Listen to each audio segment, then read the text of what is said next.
Pendant des années, une seule question a hanté l'histoire. Pourquoi Hitler a-t-il décidé de persécuter les Juifs? Ce n'était ni une impulsion ni une folie isolée. C'était une construction lente, soutenue et acceptée par des millions. Un processus qui a transformé des idées en lois et des préjugés en politique d'État. Derrière chaque discours et chaque décret, il y avait un objectif. La persécution ne surgit pas du vide. Elle s'est nourrie de croyances, de défaites et d'ambitions qui se sont croisées au moment exact. Le résultat a été un système où la haine est devenue la norme et l'exclusion, un devoir. Qu'est-ce qui l'a amené à désigner tout un peuple comme ennemi? Comment une société entière a-t-elle participé à ce projet? À quel moment la justification a-t-elle surpassé la conscience? L'origine à la frontière, l'Autriche et les premières années de Hitler. Adolf Hitler est né le 20 avril 1889 à Braunau am Inn, une petite localité autrichienne située le long du fleuve qui marque la frontière avec la Bavière. La famille occupait une position modeste au sein de l'appareil administratif de l'Empire austro-hongrois. Son père, Alois Hitler, était fonctionnaire des douanes, un poste stable qui exigeait discipline et obéissance, tandis que sa mère, Clara Pölzl, représentait le modèle domestique traditionnel des provinces impériales. Leur union avait nécessité une dispense ecclésiastique en raison d'une parenté proche, ce qui montre la persistance des structures familiales endogamiques dans l'Autriche rurale de la fin du XIXe siècle. L'environnement domestique combinait autorité et affection. Alois imposait la discipline d'un fonctionnaire habitué à la hiérarchie, tandis que Clara compensait cette rigidité par une protection constante envers ses enfants. La relation entre les deux créait un foyer où l'ordre était la norme et l'affection un refuge. Adolphe a grandi sous ce contraste. Les témoignages postérieurs, conservés dans des archives scolaires et paroissiales, s'accordent à décrire un enfant intelligent, obstiné et peu disposé à se soumettre à l'autorité. L'éducation initiale s'est déroulée sans interruption grave, mais la coexistence avec un père autoritaire a marqué la dynamique familiale.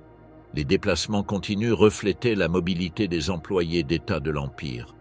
La famille a résidé à Passau pendant plusieurs années, ce qui a permis à l'enfant de se familiariser avec la langue et les expressions bavaroises. Cette assimilation linguistique serait décisive plus tard pour son identification avec la culture allemande. En 1897, ils sont retournés en Autriche et se sont établis à Leonding, près de Linz. Le père avait pris sa retraite et espérait maintenir l'ordre domestique avec la même rigidité que le service impérial. Cependant, le manque d'occupation et le caractère conflictuel d'Alois ont généré des tensions qui ont affecté la stabilité du foyer. Les dossiers scolaires montrent une performance académique inégale. Dans les premières années, il a obtenu des notes remarquables en dessin et en calligraphie, mais ses résultats ont baissé à son entrée au secondaire. La confrontation avec la figure paternelle a coïncidé avec la période où il devait définir son avenir professionnel. Alois insistait pour qu'il suive une carrière administrative. Le fils exprimait son désir de se consacrer aux arts. L'opposition entre discipline et vocation a conduit à un abandon progressif des études. À la Realschule de Linz, les rapports des enseignants le qualifiaient d'indiscipliné et peu coopératif. La mort du père, survenue en janvier 1903, a modifié la structure familiale mais n'a pas amélioré sa situation académique. Adolphe a continué ses études à Steyr, où il a redoublé et quitté l'école sans diplôme. Sa mère a maintenu l'économie domestique grâce à la pension de l'État, suffisante pour assurer la subsistance, mais insuffisante pour soutenir de plus grandes aspirations. Les rapports scolaires le décrivent comme un élève de capacité notable et d'application irrégulière, un profil commun dans un système qui valorisait l'obéissance par-dessus le talent individuel. Le cadre éducatif dans lequel il a été formé était profondément influencé par le nationalisme allemand. Depuis l'engagement de 1867, l'Empire austro-hongrois avait reconnu la diversité des peuples qui le composaient, mais en pratique, la coexistence était tendue. Dans les régions où se mêlaient des communautés germaniques et slaves, la compétition pour l'usage de la langue se transformait en conflit politique. Dans les salles de classe, les manuels exaltaient les guerres d'unification de la Prusse et la figure d'Otto von Bismarck. L'identité allemande se présentait comme porteuse de culture et d'ordre face à la fragmentation ethnique de l'Empire. La Haute-Autriche, région rurale et catholique, maintenait une forte orientation germanophile. Les associations pan-germanistes et les cercles de lecture patriotique diffusaient l'idée d'une communauté culturelle supérieure, destinée à diriger l'espace centre-européen. Dans ce contexte, le jeune Hitler absorbait le discours nationaliste non pas comme une doctrine politique, mais comme une conviction culturelle. L'éducation publique renforçait la valeur de la hiérarchie et du devoir. Celui qui défiait le maître ou montrait une indépendance de jugement était marginalisé. Son rejet du système scolaire se consolidait dans cet environnement où l'obéissance était un signe de vertu. Après la mort du père, la vie domestique tourna autour de la maladie de Clara Pölzl, diagnostiquée d'un cancer en 1906. Adolphe s'occupa de la soigner tout en essayant de se préparer à entrer à l'Académie des Beaux-Arts de Vienne. Le médecin de la famille, Édouard Bloch, nota l'affection et le dévouement avec lesquels le fils accompagna la maladie. La mort de Clara, en décembre 1907, marqua la fin du lien familial et du soutien économique. À partir de ce moment, il resta sans soutien stable ni orientation professionnelle. Les recensements de l'Empire montrent que la population allemande percevait une perte progressive d'influence au sein de la structure étatique. Les minorités slaves demandaient une représentation et les Allemands de provinces comme la Haute-Autriche voyaient dans cette diversité une menace à leur position. Dans les cafés, journaux et associations de jeunesse, l'idée d'une grande Allemagne unissant tous les peuples germanophones se répandait. Cette conception culturelle s'infiltrait dans l'éducation et la vie quotidienne.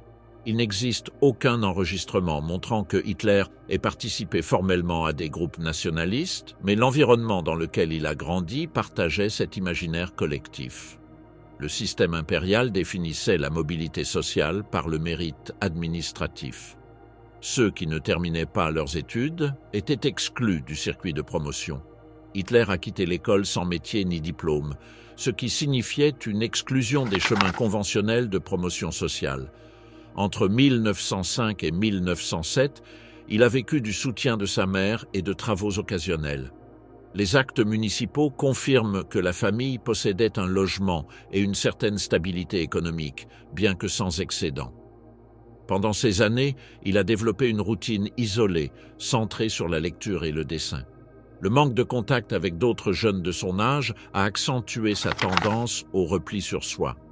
Le nationalisme prédominant à Linz ne s'articulait pas encore comme racisme biologique. C'était une affirmation culturelle destinée à renforcer la position des Allemands dans un empire multiethnique. Les disputes scolaires avec des élèves tchèques ou hongrois alimentèrent la sensation que la germanité devait être défendue de l'influence extérieure.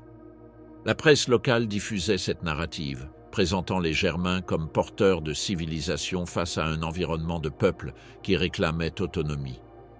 Ces discours, répétés dans les espaces quotidiens, ont configuré un climat d'opinion qui liait identité nationale à appartenance ethnique.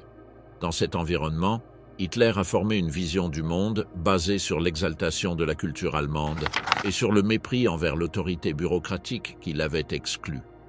La contradiction entre son aspiration artistique et les exigences du système impérial l'a conduit à définir sa propre valeur en dehors des institutions. En 1907, à 18 ans, il a décidé de se déplacer à Vienne. La capitale représentait pour de nombreux jeunes provinciaux la possibilité de réussir dans le centre culturel de l'Empire.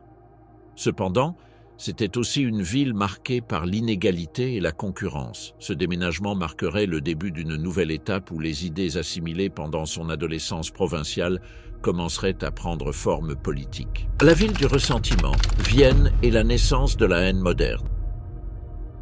En février 1908, Adolf Hitler est arrivé à Vienne avec l'intention d'entrer à l'Académie des Beaux-Arts. Il avait avec lui une lettre de recommandation et un ensemble de croquis qu'il considérait suffisants pour démontrer sa capacité artistique. L'examen d'admission a eu lieu à l'automne et a été défavorable. Le jury l'a qualifié de techniquement correct, mais dépourvu d'originalité et de figures humaines, un critère décisif pour l'institution. On lui a permis de se présenter l'année suivante, mais l'évaluation a de nouveau été négative. Avec ce second refus, Son aspiration formelle de devenir peintre a pris fin. Les archives conservées montrent que l'échec était dû à des critères académiques habituels et non à des motifs personnels. L'héritage maternel déjà limité s'est épuisé en quelques mois. Hitler a loué une chambre dans une pension du 15e arrondissement où il a survécu grâce à de petites commandes de dessin. À la mi-1909, il s'est retrouvé sans ressources et a eu recours au système d'assistance municipale. Les registres de l'asile de Meidling et de l'abri de Meldemannstrasse le mentionnent comme résident pendant plusieurs années. Ces établissements n'étaient pas des refuges pour misère extrême, mais faisaient partie d'un réseau urbain destiné aux travailleurs sans emploi stable. Ils fournissaient un lit, de la nourriture de base et un accès à la lecture. Dans cet environnement, il s'est intégré à un groupe de jeunes hommes qui, comme lui, survivaient grâce à des travaux temporaires ou à la vente d'artisanat. La vie quotidienne dans le refuge suivait un rythme prévisible. Petit déjeuner dans les soupes populaires, promenades dans le centre-ville et longues après-midi consacrées à la peinture de cartes postales et de vues architecturales. Il vendait ses aquarelles à des commerçants et des touristes, parfois par l'intermédiaire d'autres personnes. Certains compagnons, comme Joseph Greiner et Karl Honich, se sont souvenus des années plus tard de son habitude de discuter de politique et de lire des journaux pendant des heures. La Bibliothèque centrale de Vienne offrait un accès gratuit à la presse, et les registres de prêt montrent des titres nationalistes d'orientation allemande.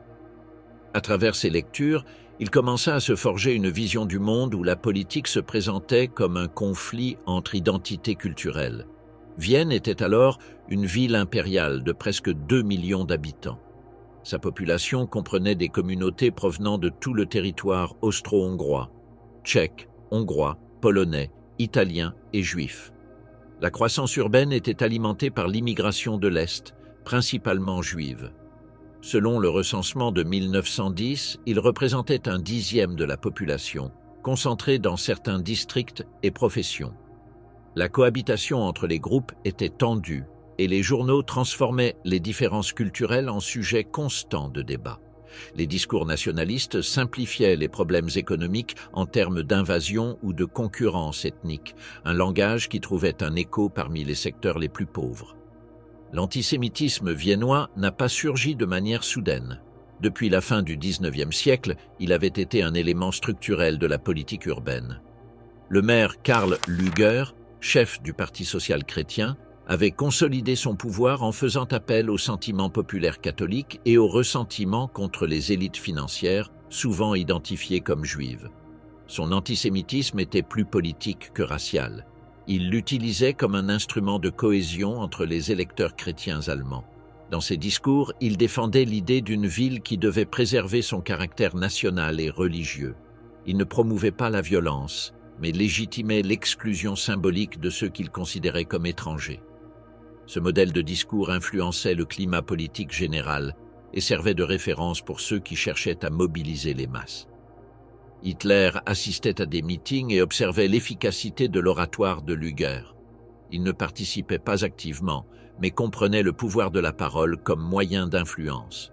Les récits de contemporains s'accordent à dire qu'il admirait la capacité du maire à transformer la frustration sociale en soutien politique.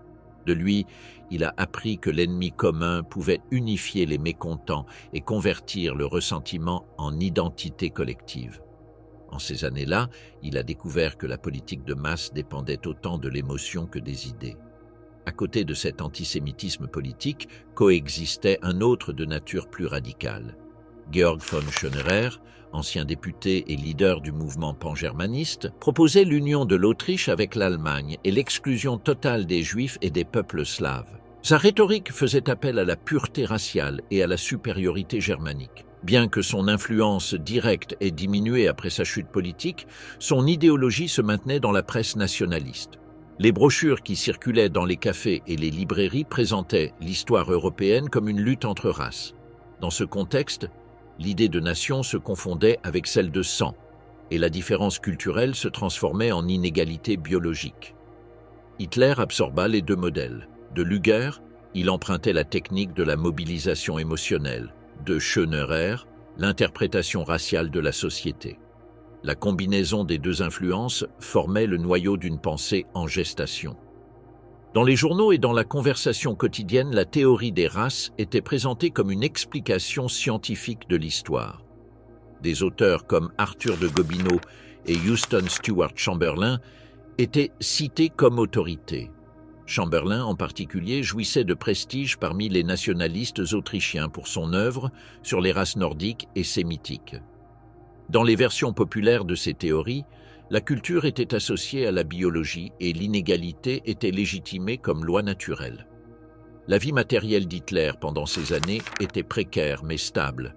L'auberge offrait des conditions d'hygiène et d'alimentation suffisantes pour éviter la misère absolue. Sa routine était marquée par la lecture, le dessin et l'observation.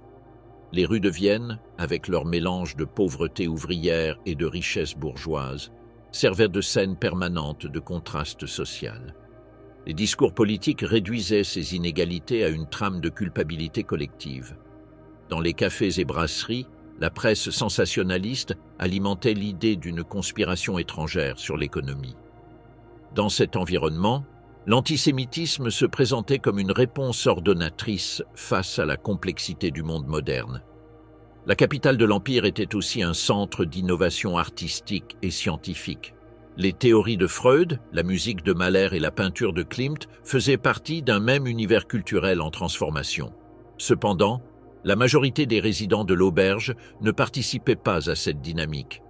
Depuis la périphérie sociale, la modernité viennoise était perçue comme un privilège des élites. Pour ceux qui vivaient en marge, la diversité culturelle de la ville n'était pas un symbole de progrès mais d'exclusion. Hitler partageait cette perception.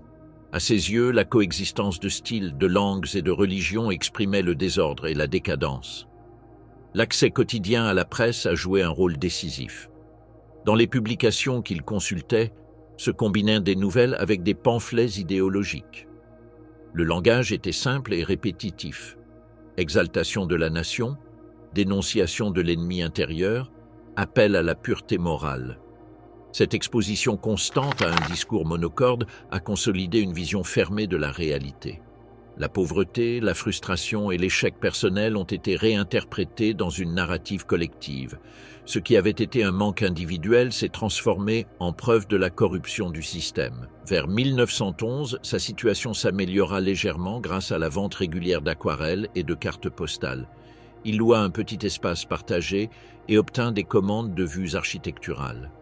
Ce contact avec les bâtiments monumentaux renforça son admiration pour la grandeur historique. Les façades néoclassiques du Parlement, les musées et la Ringstrasse représentaient pour lui un ordre esthétique qu'il associait à la stabilité germanique. En contraste, le mélange de peuples et de styles de la ville moderne l'irritait. Vienne, symbole de la monarchie multinationale, incarnait à ses yeux la perte d'homogénéité qu'il attribuait à la décadence de l'Empire. La mort de Lueger en 1910 n'élimina pas son héritage. Le Parti social-chrétien conserva le pouvoir municipal et continua à appliquer des politiques d'exclusion symbolique.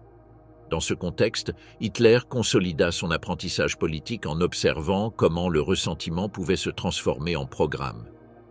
Bien que sans structure doctrinale définie, il avait assimilé l'efficacité du populisme anti-juif et sa capacité à expliquer les conflits sociaux par un ennemi visible. Entre 1912 et 1913, la presse et les associations pangermaniques ont intensifié leur activité. Les tensions entre les peuples slaves et germaniques au sein de l'Empire étaient interprétées comme des signes de décadence. Dans les cafés et les réunions populaires, on discutait de la nécessité d'unir l'Autriche à l'Allemagne. Hitler assistait à ces conversations et reproduisait les arguments entendus. Son idée de nation s'est définie durant ces années, une communauté ethnique allemande menacée par des forces internes et par une monarchie considérée comme faible. Le soldat du Reich, de la tranchée au récit de la trahison.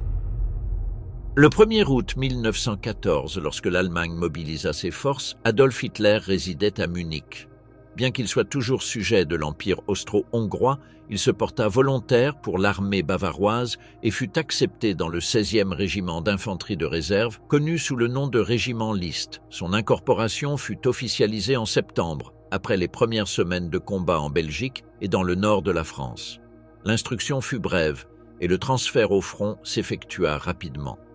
À l'automne de cette année-là, le régiment participa aux opérations en Flandre, théâtre initial d'une guerre qui se transformerait bientôt en un conflit de position fixe. Hitler fut assigné au service de messagerie du régiment, une fonction intermédiaire entre le front et les commandements. Il n'appartenait pas à l'infanterie de ligne, mais ne jouissait pas non plus de la sécurité de l'arrière. Sa tâche consistait à transporter des ordres entre compagnies, parcourir sous le feu les chemins reliant les postes de commandement et avancer lorsque les lignes téléphoniques étaient coupées par l'artillerie. Ce travail exigeait une mobilité constante et une exposition à un danger irrégulier. Le messager partageait les privations de la troupe et maintenait un contact direct avec les officiers, ce qui lui permettait d'observer les deux niveaux de la structure militaire, la discipline verticale et la routine physique des tranchées. Pendant les combats d'octobre et novembre 1914, le régiment a subi de lourdes pertes. L'offensive allemande initiale s'est arrêtée et le front s'est stabilisé. En décembre, Hitler a reçu la Croix de fer de 2e classe pour des missions de liaison sous le feu. La distinction était courante, mais dans une armée de millions d'hommes, elle représentait une validation de conduite. L'hiver suivant a consolidé les habitudes du front.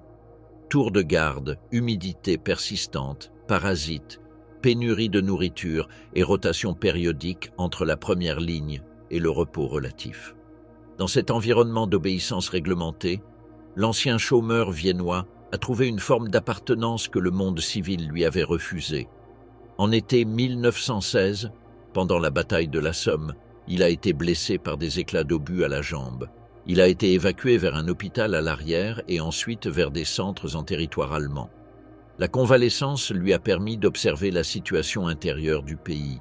Longues files d'attente pour obtenir des aliments, augmentation des prix, protestations ouvrières et un malaise qui contrastait avec la discipline du front. Il est retourné à son unité des mois plus tard, renforçant l'idée que le sacrifice militaire n'avait pas d'équivalent dans la vie civile. L'hiver suivant, connu pour l'extrême pénurie d'aliments, a accentué la séparation entre soldats et population.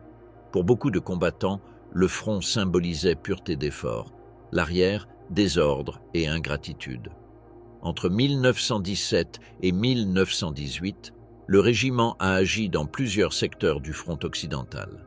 Le 4 août 1918, Hitler a obtenu la Croix de fer de 1re classe, une décoration réservée aux officiers ou sous-officiers. Sa concession à un simple soldat était exceptionnelle et a renforcé son sens du mérite personnel. Il a continué avec le grade de Gefreiter sans promotion, ce qui a maintenu sa position intermédiaire au sein de la hiérarchie, subordonné permanent, proche de la troupe et dépendant de commandements immédiats. Cette expérience a façonné une vision stricte de la discipline et de l'obéissance, ainsi qu'une méfiance envers les structures politiques extérieures à l'armée. En octobre 1918, lors d'une attaque britannique avec du gaz moutarde en Flandre, il a souffert d'une kératite qui lui a causé une cécité temporaire. Il a été transféré à travers la chaîne médicale jusqu'à l'hôpital de Passwalk en Poméranie. Là-bas, il a appris la nouvelle de l'effondrement allemand. L'offensive alliée, les mutineries navales, l'abdication du Kaiser et enfin l'armistice du 11 novembre. La séquence a été rapide et désorientante.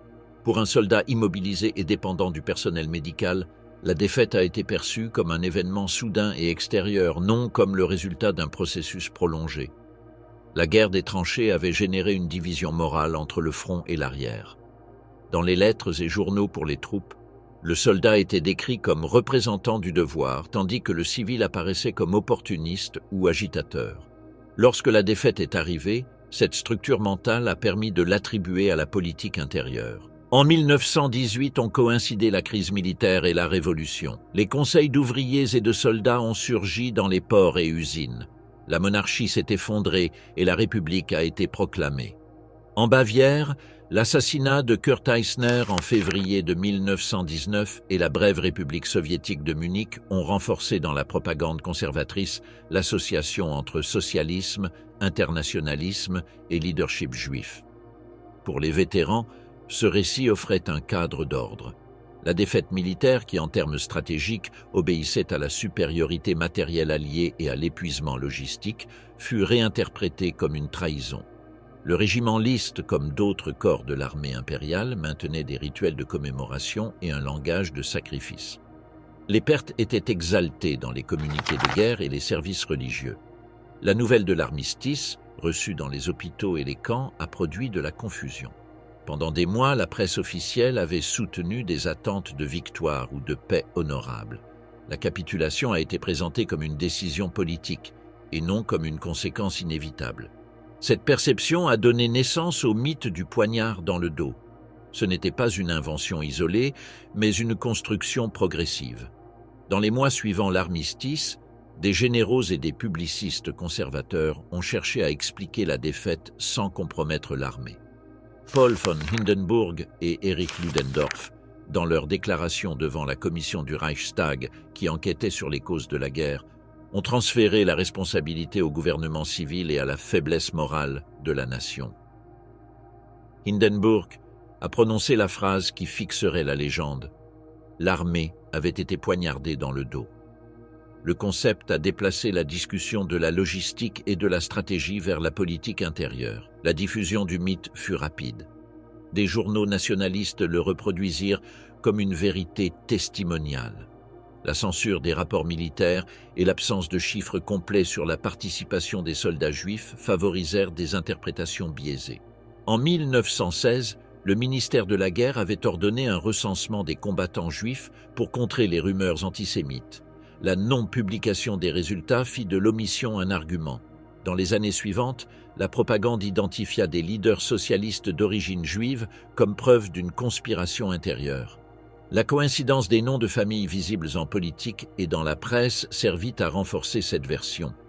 Dans les tranchées et les hôpitaux, les bulletins pour les troupes avaient diffusé pendant la guerre un langage moralisateur. La reddition de 1918 a permis de le réinterpréter. Le soldat moyen manquait d'informations stratégiques. Sa compréhension se basait sur des rumeurs, des gros titres et des déclarations officielles. L'explication conspirationniste simplifiait une réalité complexe et offrait un sens à la perte. Hitler partageait cette vision.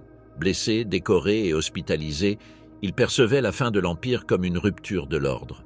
La discipline qu'il avait apprise au régiment se projeta dans sa perception du monde civil. Là où manquait la hiérarchie, il voyait la décadence.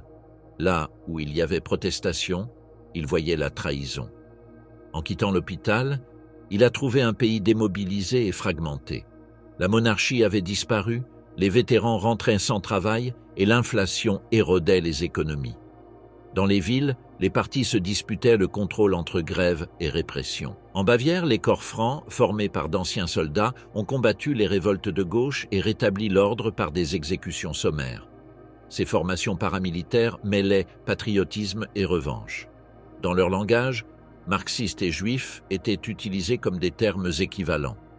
Cette simplification a facilité la création d'un ennemi abstrait qui expliquait en même temps la défaite militaire, la crise économique et l'instabilité politique. L'étude historique ultérieure a montré que la défaite allemande était militairement inévitable après l'échec de l'offensive de printemps et l'entrée des États-Unis. Cependant, cette lecture technique n'a pas prévalu dans la mémoire collective. La version héroïque du soldat trahi s'est révélée plus persuasive pour une société humiliée. La commission parlementaire de 1919 à 1920, n'ayant pas démenti catégoriquement le mythe, a contribué à le consolider. Hindenburg et Ludendorff ont conservé leur prestige et leur interprétation s'est diffusée comme un témoignage autorisé. République en crise, la naissance du Parti national-socialiste allemand. En l'été de 1919, l'Allemagne était un pays désarticulé. L'Empire s'était effondré et la République de Weimar essayait de s'affirmer au milieu de l'inflation, de la démobilisation et de la violence. Les corps francs, formés par des vétérans, combattèrent des groupes ouvriers révolutionnaires dans les principales villes. La Reichswehr, armée réduite par le traité de Versailles, conservait un pouvoir opérationnel sans cohésion idéologique. En Bavière, l'autorité du gouvernement central était faible et coexistaient des forces militaires, nationalistes et socialistes. Dans ce contexte, Adolf Hitler, âgé de 30 ans, restait comme soldat auxiliaire à Munich. Il n'avait pas été licencié et dépendait de l'armée pour le logement et les rations. La Reichswehr bavaroise utilisait d'anciens combattants avec des aptitudes communicatives dans des cours d'éducation politique, destinés à contrer l'influence bolchevique et à renforcer la loyauté institutionnelle. Le capitaine Karl Mayr, chef du département de l'information du groupe d'instruction de Munich, organisait des conférences sur la menace marxiste et l'avenir de l'Allemagne. Hitler a d'abord assisté comme élève puis comme conférencier. Les rapports de Mayr et de ses instructeurs soulignent sa capacité à improviser et à maintenir l'attention. C'est là qu'il a développé pour la première fois un discours politique articulé avec une structure logique et un ennemi défini. Le document le plus ancien qui recueille ces idées est le Memorandum Gemlich, daté du 16 septembre 1919. Il l'a rédigé à la demande du département de l'information en réponse à une consultation sur la question juive. Il distingue entre un antisémitisme émotionnel qui conduit au désordre et un rationnel orienté vers l'exclusion légale. Il définit les Juifs comme une race et un peuple séparés et considère leur influence désintégratrice pour l'État. Il propose de leur refuser la citoyenneté et de les exclure de la vie publique. Le texte utilise un langage administratif et présente l'antisémitisme comme une défense rationnelle. Ce document constitue son premier texte politique cohérent et anticipe les axes de sa future doctrine. Le mémorandum reflète l'influence des théories raciales et pseudo-scientifiques de l'époque. En Allemagne circulaient les œuvres de Houston Stewart Chamberlain, Arthur Dinter et Theodor Fritsch, qui reliaient biologie, religion et culture. Sur les marchés de Munich, on vendait des brochures de la Ligue antisémite allemande et des exemplaires des protocoles des sages de Sion, falsification tsariste publiée en allemand cette même année-là. Hitler a absorbé ce cadre idéologique en le considérant comme la justification rationnelle de sa vision du monde. En septembre 1919, il assista, sur ordre de Mayr, à une réunion du Parti ouvrier allemand, un petit groupe fondé par Anton Drexler et Karl Harrer. Son programme combinait nationalisme, antimarxisme et critique du capital financier. La réunion, à la brasserie Sternecker-Breu, rassembla quelques militants. Hitler intervint contre un participant séparatiste et son éloquence impressionna Drexler, qui lui proposa d'adhérer. Il s'inscrivit le 19 septembre comme membre numéro 55. À partir de là, il participe activement à sa propagande. En février 1920, le groupe a changé son nom en Parti national-socialiste des travailleurs allemands pour attirer des secteurs ouvriers sans perdre son identité nationaliste. Le 24 février, au Hofbräuhaus de Munich, Hitler a présenté devant 2000 personnes le programme de 25 points. Rédigé avec Drexler et Gottfried Feder, il exigeait l'annulation du traité de Versailles, l'union de tous les Allemands, la nationalisation des grandes entreprises et la participation des travailleurs aux bénéfices. Il établissait également que seuls ceux de sang allemand pouvaient être citoyens, excluant explicitement les Juifs. Le texte demandait de contrôler la presse, d'expulser ceux qui étaient considérés comme étrangers à la nation et de renforcer l'État. Plus qu'un plan de gouvernement, c'était une plateforme d'agitation qui a fixé les bases idéologiques du mouvement. La présentation publique de ce programme a marqué un changement décisif. Hitler a compris que la forme pouvait remplacer la structure. Dans un pays saturé de partis, la capacité à émouvoir le public est devenue un capital politique. La propagande du nouveau parti s'est organisée autour de sa figure et de la mise en scène, drapeaux, slogans, uniformité et oratoire. Les réunions se sont transformées en spectacles où l'émotion remplaçait la délibération. Entre 1920 et 1921, le parti a rapidement grandi en Bavière, poussé par la crise économique et le mécontentement des vétérans. Hitler a déplacé Drexler et a pris la présidence en juillet 1921. Il a introduit le salut avec le bras tendu et a adopté la croix gammée noire sur fond blanc et rouge, couleur de l'Ancien Empire. La symbolique simple et reconnaissable a donné de la cohésion à une organisation petite mais combative. Pendant cette période, l'antisémitisme est passé de la marge au centre du discours.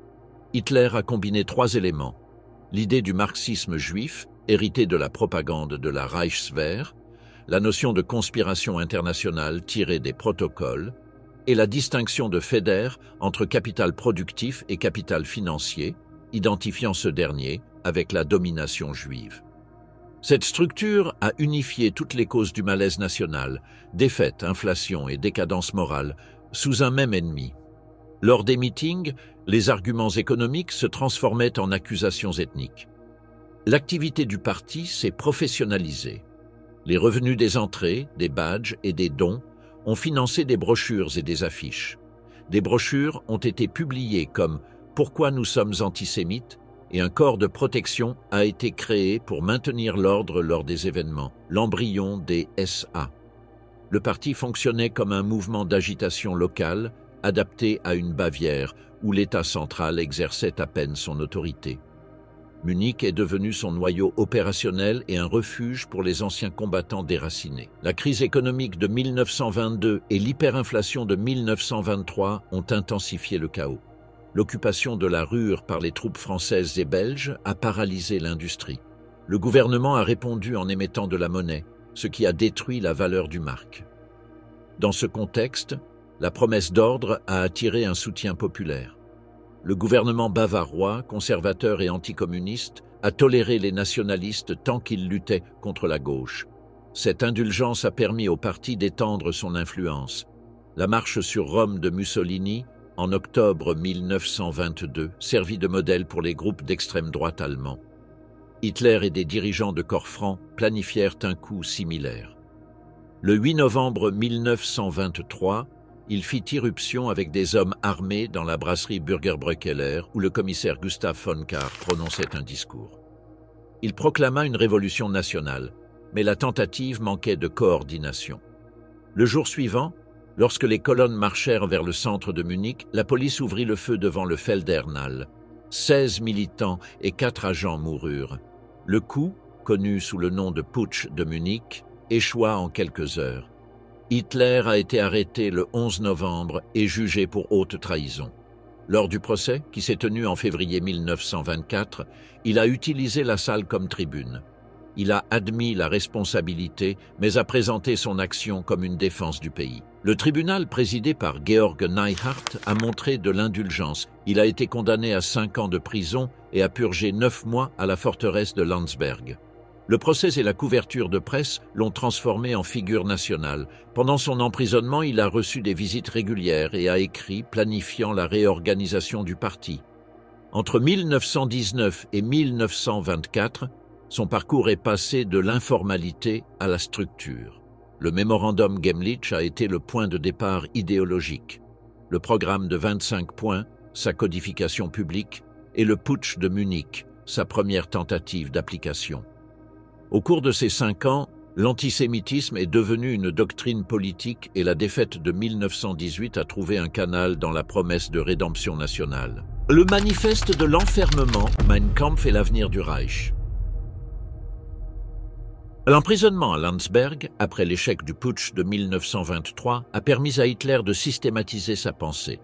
Pendant l'incarcération, entre avril et décembre de 1924, il dicta à Rudolf Hess le texte qui serait publié en 2 volumes sous le titre Mein Kampf, le premier paru en juillet de 1925 et le second en décembre de 1926, édité par Franz Eher Verlag, la maison d'édition du Parti national-socialiste qui depuis fonctionnait comme son organe central de propagande.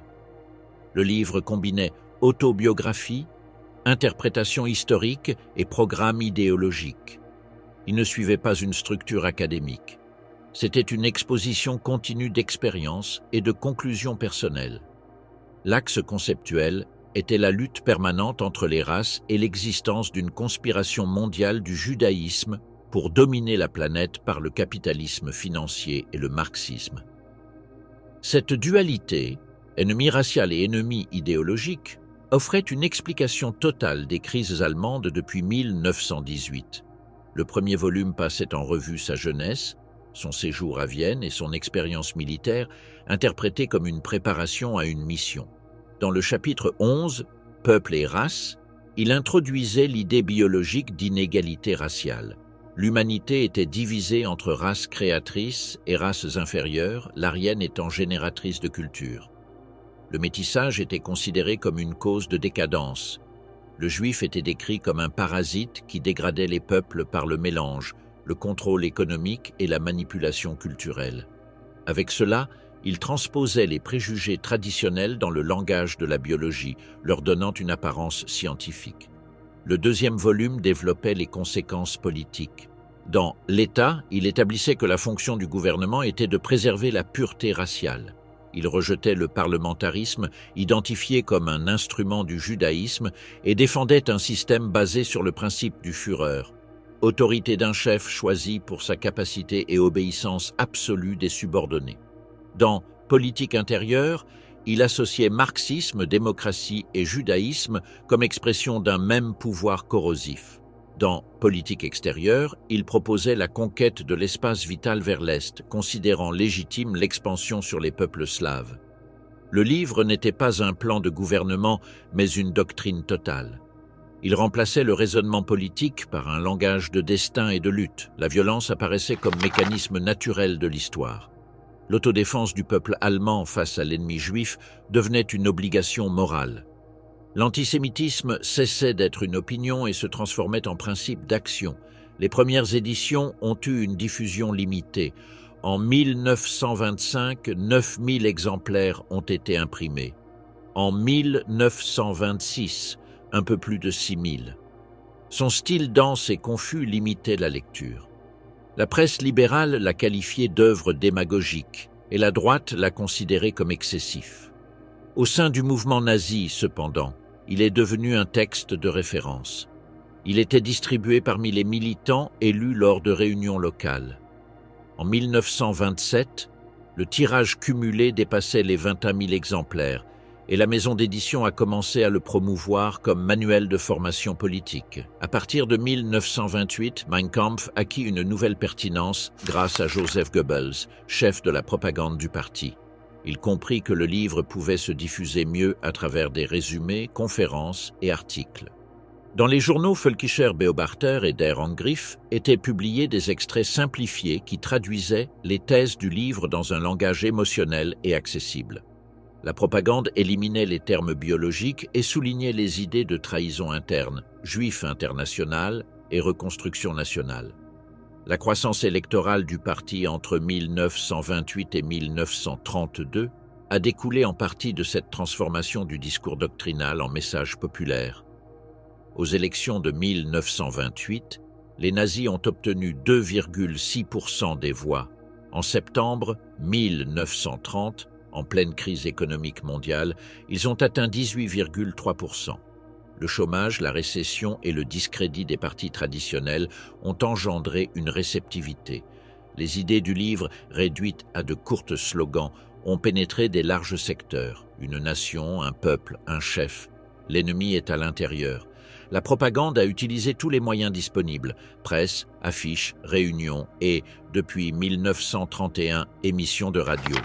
L'image de Hitler comme Führer providentiel s'appuyait sur le récit de Mein Kampf, l'homme qui, après la défaite et la prison, comprenait le sens de l'histoire et offrait une direction.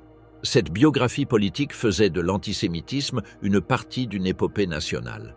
La diffusion du livre s'est accompagnée de stratégies institutionnelles. À la fin des années 20, les organisations du parti l'ont adopté comme texte de serment. Les nouveaux membres recevaient des exemplaires et les cadres devaient le citer dans les discours. En 1930, la maison d'édition a lancé des éditions populaires pour ouvriers et illustrés avec des portraits. L'objectif était d'intégrer le texte dans la vie quotidienne. La normalisation de l'antisémitisme s'est consolidée par 3 mécanismes. Le premier était la répétition. La presse nazie réitérait chaque jour des nouvelles qui liaient des scandales financiers ou culturels à la prétendue influence juive. Le deuxième, la banalisation. L'antisémitisme s'est intégré à l'humour graphique et à la conversation courante. Le troisième, la pseudo-scientificité. Des conférences et articles présentaient les théories raciales comme des faits biologiques, citant Günther et Lenz. Goebbels a coordonné un appareil de propagande centralisé. Chaque district devait organiser des défilés et des publications. Le style de Mein Kampf est devenu un modèle rhétorique, langage de combat, identification de l'ennemi et promesse de renaissance. Les orateurs apprenaient à alterner ton doctrinal et appels émotionnels. Les rassemblements combinaient rituels et spectacles.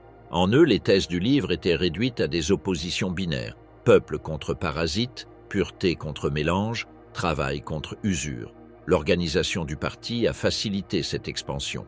Les SA offraient appartenance et uniformité à des milliers de chômeurs, générant une image d'ordre face au chaos politique. La propagande exploitait cette apparence de discipline. Dans les discours, Hitler adaptait des fragments du livre à la conjoncture. La lutte pour l'existence de 1925 se transformait en lutte pour le pain en 1930. L'antisémitisme était présenté comme une politique de survie nationale. Le composant religieux a été intégré dans ce récit.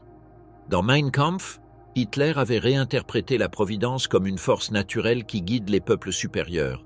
La défense de la race aryenne apparaissait comme un mandat divin. La propagande a transformé cette notion en une rhétorique semi-religieuse. Le peuple allemand devait se purifier pour accomplir son destin. L'exclusion devenait un devoir moral. Entre 1925 et 1932, plus de 250 000 exemplaires ont été imprimés. Dans certains États, il était offert lors des mariages et distribué dans les écoles. Le livre est passé de marginal à symbole d'adhésion respectable. Dans l'Allemagne de la dépression, posséder Mein Kampf équivalait à du patriotisme. La presse étrangère, en dénonçant son contenu, a amplifié sa renommée. Les citations alarmantes reproduites dans les journaux britanniques et français ont été interprétées en Allemagne comme preuve d'hostilité internationale. La figure de Hitler a acquis une projection publique. Des interviews et des photographies renforçaient l'image du soldat qui avait survécu pour racheter son peuple. Pendant la Grande Dépression, le parti a fusionné l'antisémitisme et l'anticommunisme. La propagande a identifié l'effondrement financier à une conspiration internationale et a présenté les communistes comme son bras interne. Cette synthèse, déjà exposée dans Mein Kampf, a permis au parti de se présenter comme alternative à la ruine économique et au chaos politique. Entre 1926 et 1928, le parti a subi des divisions et des reculs électoraux, mais l'appareil de propagande a été maintenu. Les campagnes municipales et régionales ont habitué l'électorat à son langage. L'antisémitisme, auparavant marginal, s'est intégré au discours politique ordinaire. En 1931, des éditions résumées pour les militants ont été publiées et des lectures collectives ont été organisées. En 1932, année des élections présidentielles, Mein Kampf symbolisait l'unité doctrinale du mouvement. Sa lecture restait minoritaire, mais ses idées étaient dissoutes dans des milliers de pamphlets et de slogans. Les notions formulées à Landsberg s'étaient transformées en consensus émotionnel. La lutte raciale, la conspiration juive et l'autodéfense nationale étaient devenues des prétendues évidences. Quand le parti obtint 37,4% des voix en juillet 1932, le livre avait rempli sa fonction, transformer l'antisémitisme en morale collective et offrir un cadre total d'interprétation pour la crise allemande. Le Reich racial, loi dans le nouvel ordre nazi. L'arrivée d'Adolf Hitler au pouvoir le 30 janvier 1933 a transformé l'antisémitisme partisan en politique d'État. Le processus ne fut pas immédiat, mais il s'est consolidé par un cadre légal et administratif destiné à exclure les Juifs de la vie allemande. La réorganisation institutionnelle reposait sur le principe de Gleichschaltung, ou coordination totale, qui subordonnait toutes les structures au contrôle du Parti national-socialiste. L'antisémitisme a cessé d'être un outil de propagande et est devenu une définition de l'ordre social. Au cours des premières semaines, le gouvernement a agi par décret d'urgence. L'incendie du Reichstag, le 27 février, a servi de prétexte pour suspendre les libertés et accorder des pouvoirs extraordinaires à la police. Bien que le texte ne mentionnait pas les Juifs, la répression politique affectait directement leurs espaces économiques et professionnels. La première mesure explicite fut la loi pour la restauration du fonctionnariat professionnel du 7 avril 1933, qui excluait les non-aryens de la fonction publique. Des milliers de professeurs, juges, médecins et fonctionnaires ont été destitués, avec des exceptions limitées aux vétérans de guerre ou employés avant 1914. Le 1er avril 1933, le régime a organisé un boycott national des commerces juifs. Dirigé par Joseph Goebbels, elle a été présentée comme une action défensive du peuple allemand. Les SA ont placé des piquets devant les magasins avec des pancartes disant « Allemands, défends-toi, n'achète pas chez le Juif ». Bien que la participation ait été inégale, cela a marqué la première démonstration de violence d'État ouverte. Dans les mois suivants, les universités, la presse et les professions libérales ont appliqué des normes d'exclusion. Le Gleichschaltung a étendu le contrôle politique aux syndicats, associations et médias. Toute organisation devait s'aligner avec le parti. Dans l'éducation, la loi du 25 avril 1933 a limité le nombre d'élèves juifs à 1,5%. Dans la presse, la loi du 4 octobre a interdit les rédacteurs non-ariens. L'antisémitisme s'est institutionnalisé par le langage juridique et les critères raciaux. La catégorie de juifs cessa d'être confessionnelle pour devenir biologique. En 1935, les lois de Nuremberg ont formalisé cette définition. La loi sur la citoyenneté du Reich restreignait les droits politiques à ceux qui avaient du sang allemand ou apparenté. Les Juifs devenaient des sujets sans citoyenneté.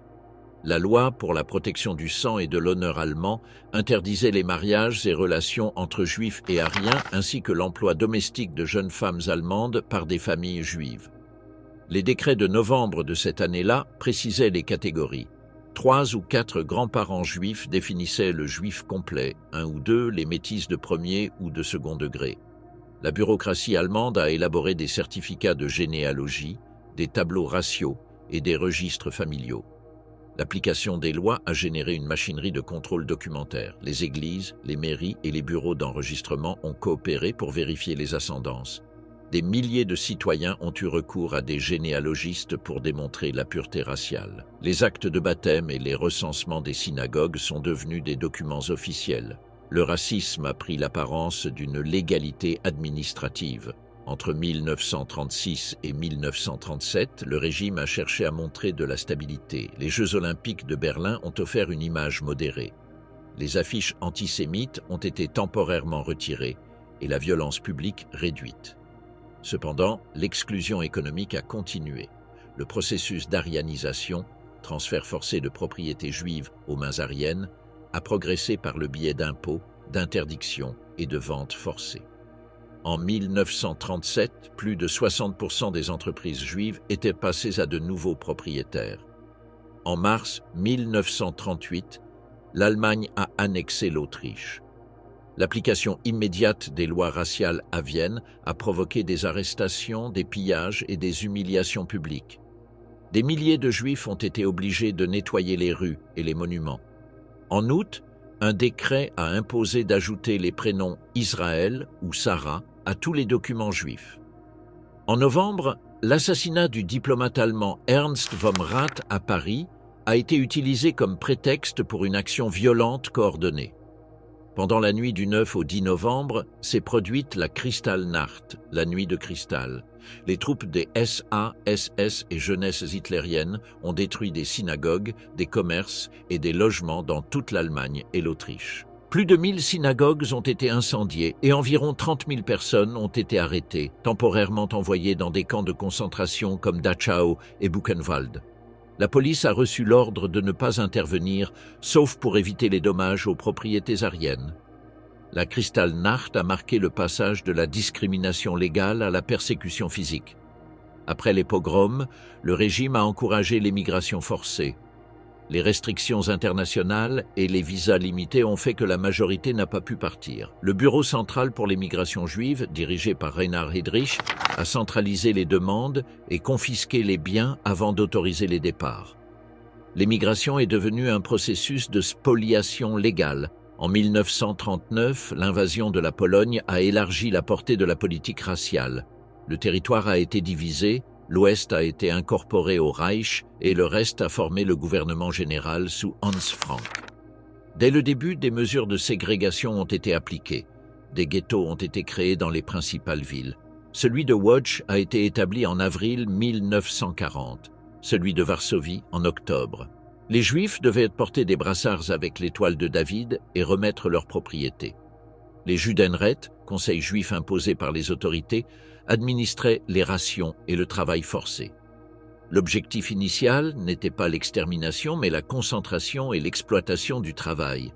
Les conditions, surpeuplement, faim et épidémie, ont engendré une mortalité massive. Parallèlement, les SS ont expérimenté avec des fusillades collectives et des déportations. Les camps de concentration existants ont été étendus avec des sous-camps en Pologne. En 1940, après la défaite de la France, des plans de déportation massive ont émergé. Le plus connu était le plan de Madagascar qui proposait de transférer 4 millions de Juifs vers la colonie française du même nom sous contrôle de la SS. Le projet, proposé par le ministère des Affaires étrangères, visait une solution territoriale par le biais de l'exil forcé. Le manque de moyens et la domination britannique des mers l'ont rendu irréalisable et il a été abandonné cette même année. Entre 1940 et 1941, le Reich a consolidé la coordination entre les ministères civils et les organismes policiers. L'Office central de sécurité, dirigé par Heydrich, a unifié les registres de population et supervisé les déportations internes. Les Juifs ont été concentrés dans des logements communs, dépouillés de leurs biens et exclus des transports, des bibliothèques, des cinémas et des parcs. La ségrégation a touché tous les aspects de la vie quotidienne. L'invasion de l'Union soviétique en juin 1941 représenta un tournant. Les ordres précédents instruisaient aux troupes d'agir avec la plus grande sévérité contre les ennemis raciaux et politiques. Le commissaire Buffel autorisait des exécutions sommaires. Dans ce contexte, l'antisémitisme d'État, jusqu'alors centré sur l'exclusion et le confinement, s'est transformé en élimination physique. Les Einsatzgruppen, unités mobiles de sécurité, accompagnaient l'armée avec des ordres de fusiller des commissaires, des intellectuels et des communautés juives entières. Entre 1933 et 1941, l'antisémitisme a évolué de la marginalisation administrative à la persécution systématique. Les lois de Nuremberg ont établi leur base légale. La Kristallnacht a normalisé la violence. La guerre a étendu l'échelle. Les institutions civiles, militaires et policières se sont intégrées dans un réseau unifié de répression. L'exclusion a cessé d'être un instrument politique pour devenir un moyen de réorganisation sociale sous un État raciste pleinement consolidé.